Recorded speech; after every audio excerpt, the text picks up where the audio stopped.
Hey everybody, it's T Shoni. Welcome to Holy Tea with T Shoni. So today is Testimony Tuesday. Okay, I'm super excited about this testimony because it just hit me yesterday, like out of the blue. I wasn't really paying attention to the date. And thank God for Facebook memories because it showed me that yesterday made 6 years that me and my husband purchased our first home. Okay, so I tell people when people ask me about how was it buying a house, this was out of control. Jesus really took the wheel. Like people say Jesus take the wheel and they just kind of say it in a laughing manner.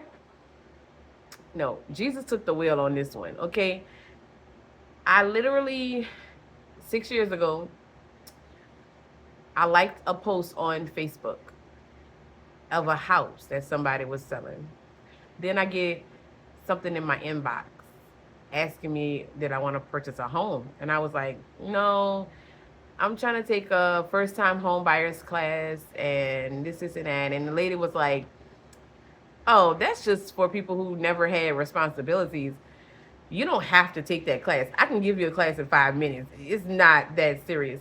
I was like, well, that's what everybody's telling me. So she was like, I'm gonna let you know what you got to do. And she just gave me all the information I needed, and it just kind of snowballed. And before I knew it, it was a house. Okay, I tell people all the time the process went, and it was done. I wasn't trying to buy no house. I just was looking at a Facebook post. Okay.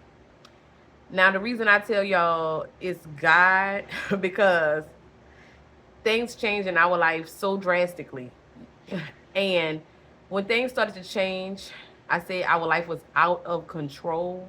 And I say that in a good way. It was out of control in the best way possible. God took control and gave us everything we wanted.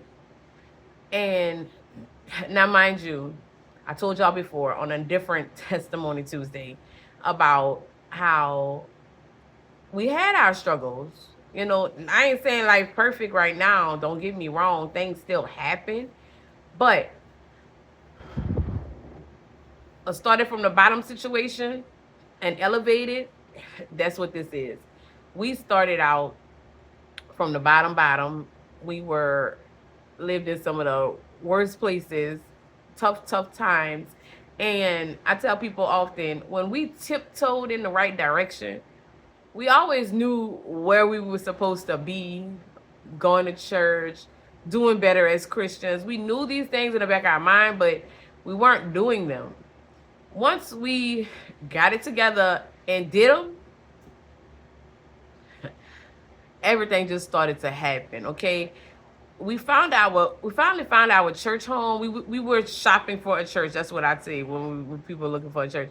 We were shopping for a church and we couldn't find anything that we liked. I don't want a mega church because I feel like I'm at a concert. It's not like a personal connection with your pastor. I didn't want anything far away. I had mega church. I had far away. I grew up in a small church, but it was reasons I didn't go back to that church.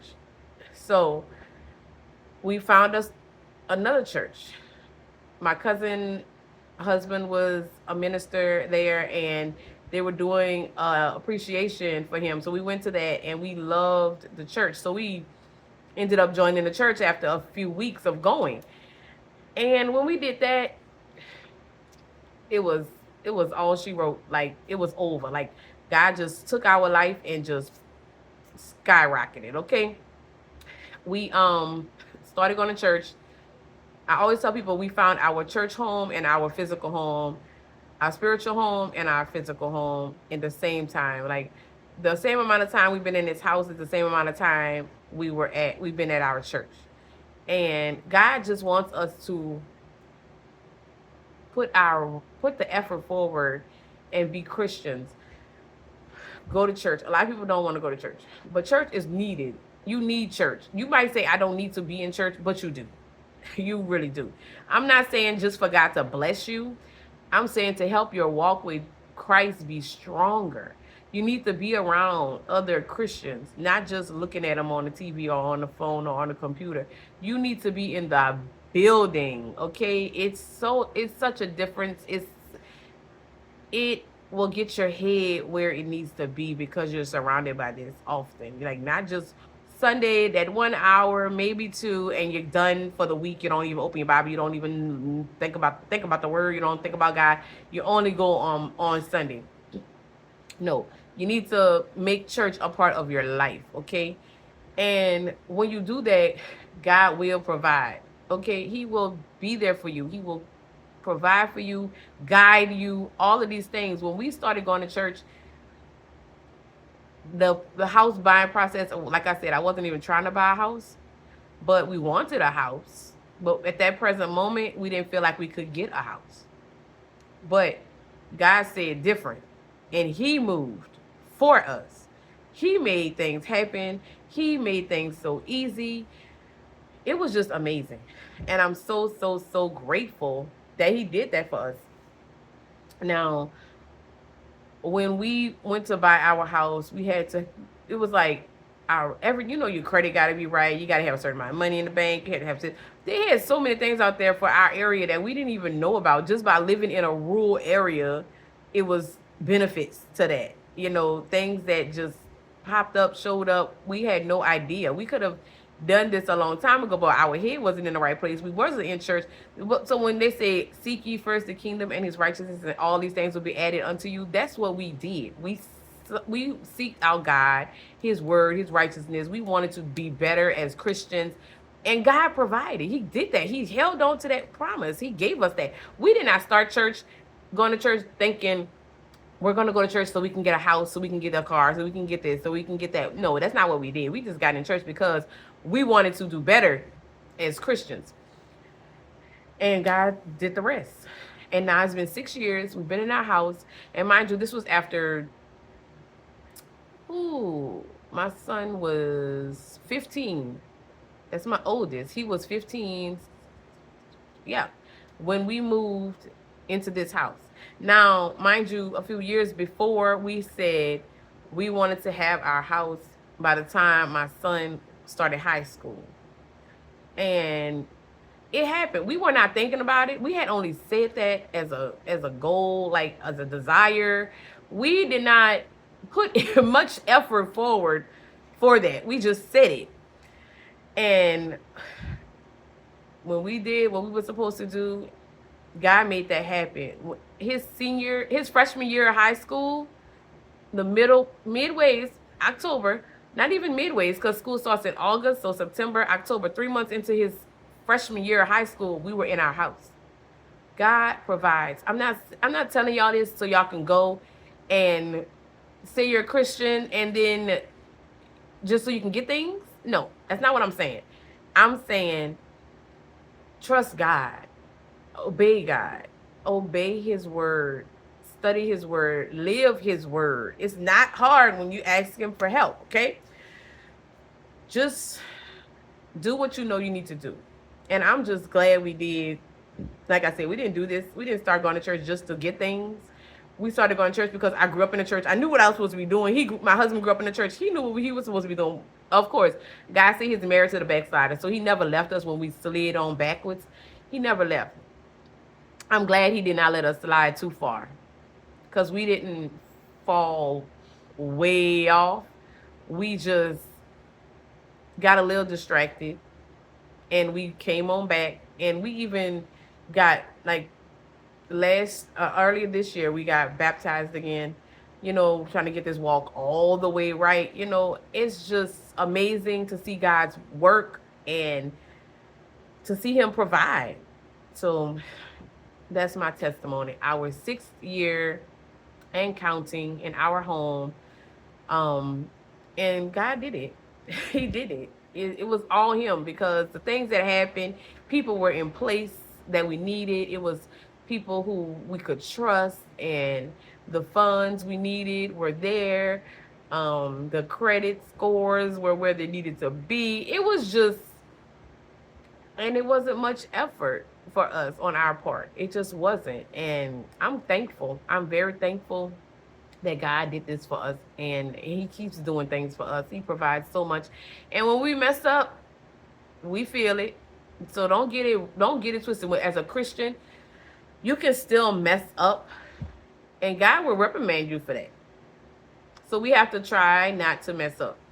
I'm not saying God is going to punish you so horrible, but punishment does come if if you mess up, if you choose to sin, you choose to make the bad decisions.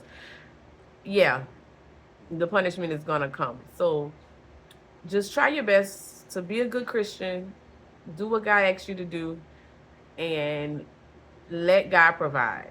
He will provide. He will provide. So we have to stand strong on that. And this is just a part of my testimony, that to show people that we were in a 1-bedroom apartment, and God got us up out of there without much effort on our part. And even more, like, well, this is God's math. God's math is not our math. When we were living in that 1-bedroom apartment, 2-bedroom apartment, we started out in a 1, then we moved into a 2. My husband was working practically 3 jobs to keep things straight, right? And our bills were way smaller than they are now. When you get a mortgage, a lot of apartments is cheaper to rent than it is to buy a house, to pay a mortgage, right? Nowadays, things are all expensive, but it was cheaper. Our rent and all our bills was cheaper than what we pay in mortgage here, okay? And he was working 3 jobs. When we moved, he was working at the airport. He was working Lyft and Uber, okay?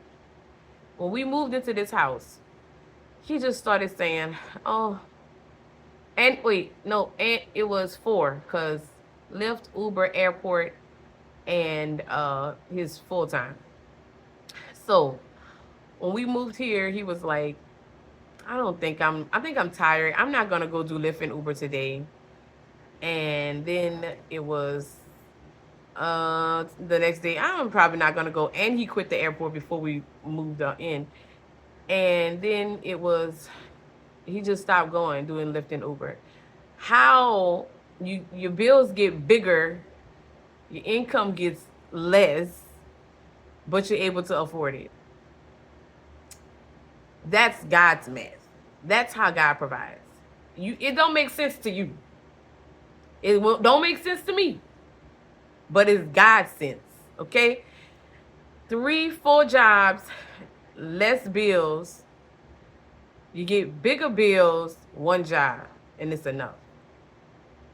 That's how God works, okay? You can't tell me that ain't God, because where you ever heard that at? I never heard that. You get more responsibility, bigger bills, and you don't have to work as much? I don't know. That's God's math, okay? I let him do the math, because to me, that math ain't mathing, but I'm glad his math is not my math. It's not our math. But it worked. It worked. And I'm so thankful. He didn't have to go out there and hustle so hard anymore. And we are comfortable in our home, our house. So that's how God moves. We have to trust that God will provide. We have to trust that God will make a way, and we put in that work. We put in the time. We put forward effort to do better, to not sin, to be good Christians, go to church, help people, live the way God wants us to live. We do that. And God sees that, so he provides. Okay? So this is my testimony Tuesday. Our house, 6 years and counting, and God did it. He took the wheel. My life went out of control in the best way possible. That's why I can't tell a lot of people how the house buying process is. I don't know. I had my sister in my corner. She knew real estate and stuff, so I knew nobody was gonna be able to get over on me. And we just signed our papers. It was so fast. I was reading papers. I was reading them. Do I remember what they said? No. Was my hand trembling with signing? Yes, because it was so fast. But This was God's mess, God's doing, because it was just amazing, and I'm so thankful. I'm so thankful. God looked out for us and provided for us, and he because he knew our heart. We had just got into church, so it all the big changes that then happened now had not happened yet with us, but God knew where we were, and He wanted to bless us, and He did with this house, and it's just an amazing gift. I'm thankful for it. I will forever love this house, and I just can't wait to see what God has in store for us next. And like I said, it don't always have to be monetary. It don't always have to be materialistic. Blessings come in all forms. Okay, this one just happened to be in the form of a house, and I'm so thankful to God that He chose to bless me and my family because we needed it, and I guess He felt like we deserved it. So that's my testimony Tuesday. If you guys have a testimony you want to share, you can feel free to put it in the comments. And don't forget to subscribe to Holy Tea with T Shoni. And I will be back for another Testimony Tuesday and maybe some holy tea one day. Whatever God lays on my heart and my mind, I will bring it to you guys. So, see you guys later. Have a blessed Tuesday. And I'll be back later. Bye.